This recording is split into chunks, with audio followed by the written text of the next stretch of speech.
Salam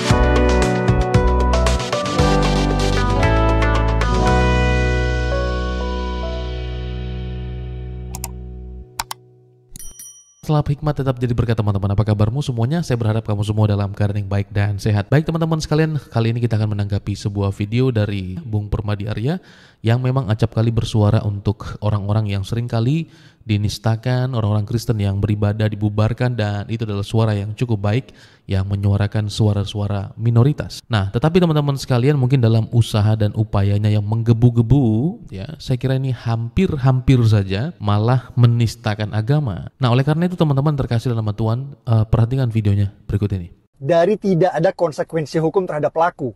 Jadi sudah bukan saatnya lagi kalian ditampar pipi kanan kasih pipi kiri. Karena diamnya kalian itu justru membuat pelaku intoleran berani bubarkan ibadah lagi.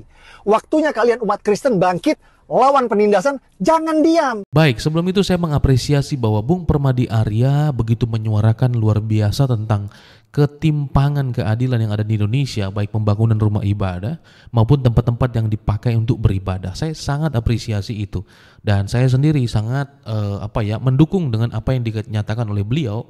Apalagi beliau bukan seorang Kristen yang mau menyuarakan yang bukan agenda agamanya misalnya.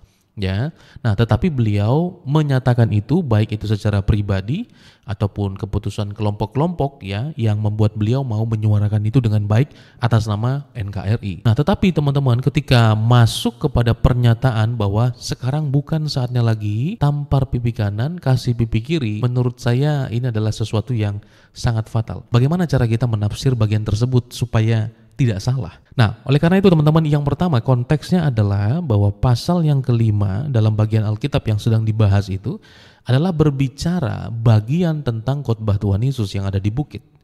Dalam hal ini bahwa Tuhan Yesus sedang menjelaskan ya komparasi antara dirinya dengan hukum Taurat.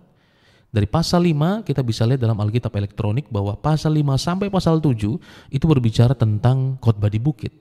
Nah, dalam khotbah di bukit, Yesus berbicara banyak topik, dan salah satunya berbicara tentang Dia dan hukum Taurat. Bagaimana apa yang Tuhan Yesus ajarkan, ya, dan apa yang hukum Taurat ajarkan, teman-teman, ada sedikit kenaikan level yang betul-betul itu menyentuh setiap hati manusia, yang betul-betul level moralnya itu berbeda dengan yang lain. Termasuk apa yang tadi diucapkan oleh Bung Permadi Arya. Nah, oleh karena itu teman-teman sekalian, bahwa ayat yang tadi dibahas itu adalah dalam Matius 5 ayat 39. Tetapi aku berkata kepadamu, janganlah kamu melawan orang yang berbuat jahat kepadamu, melainkan siapapun yang akan menampar pipi kananmu, berilah juga kepadanya pipi kirimu. Jadi topik ini, konteks ini, Yesus sedang berbicara tentang khotbahnya di bukit kepada banyak orang dengan berbagai macam kebutuhan dan berbagai macam masalah, sehingga Tuhan Yesus menjelaskan satu persatu tentang problem mereka masing-masing. Ya, Tuhan menyatakan itu karena mereka hadir cukup banyak, sehingga hal-hal yang dibahas dalam Matius pasal 5 sampai 7 itu banyak sekali. Jadi itu sangat topikal. Dan dalam konteks ini teman-teman sekalian, bagaimana kita harus memahaminya? Yang pertama, orang Kristen tidak boleh membalas kejahatan dengan kejahatan sekalipun kamu memiliki kesempatan untuk itu. Maka daripada itu, ketika dikatakan bahwa orang Kristen bukan saatnya lagi tampar pipi kanan kasih pipi kiri, apakah yang dimaksud orang Kristen tidak lagi boleh memberlakukan ayat ini? Nah, oleh karena itu teman-teman sekalian, orang biasanya ketika ditampar, ya, dan yang menampar ini konteks Alkitab adalah dia jahat, tapi dia yang malah bereaksi. Nah, Alkitab katakan gunakan semua kesempatan itu untuk tidak membalas hal yang serupa atas perbuatan jahatnya. Nah, yang kedua, perbuatan serupa yang adalah kejahatan tidak dibalas juga dengan niat dan cara yang sama.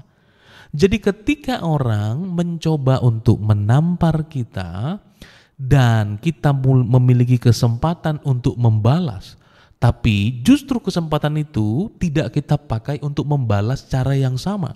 Dalam konteks ini menampar misalnya. Tapi Alkitab menjelaskan kepada kita ayat yang berikutnya, dari kesimpulan itu semua adalah, tetapi aku berkata kepadamu, kasihlah musuhmu dan berdoalah bagi mereka yang menganiaya kamu. Maka daripada itu, kejahatan itu perlu dibalas, tapi dengan kebaikan. tetapi bukan hal yang sama. Jadi kita perlu melihat bagaimana cara menafsirnya sehingga Alkitab dalam konteks tampar pipi kanan, berit pipi kiri itu tidak ditafsir secara salah. Maka daripada itu teman-teman sekalian, Bung Permadi Arya saja sangat sepertinya bingung gitu. Kenapa orang Kristen tidak bersuara, tidak marah, tidak ngamuk, mencak demo mungkin seperti teman-temannya gitu ya. Nah, tetapi perlu diketahui justru ketika orang Kristen diam, orang Kristen berdoa sungguh-sungguh, ya, saya kira Bung Permadi Arya adalah salah satu orang yang digerakkan oleh Tuhan untuk bersuara karena hal itu. Maka saya melihat ini adalah teman-teman sangat relevan dan luar biasa. Jadi kita berbicara orang per orang, kita berbicara kelompok gereja yang mungkin terzolimi atau orang-orang gereja yang mungkin terlukai, kita diam dan berdoa, Tuhan mengirimkan ada banyak orang-orang yang seperti Bung Permadi Arya. Dan Indonesia ini sebenarnya harus cukup tegas untuk hal-hal semacam itu.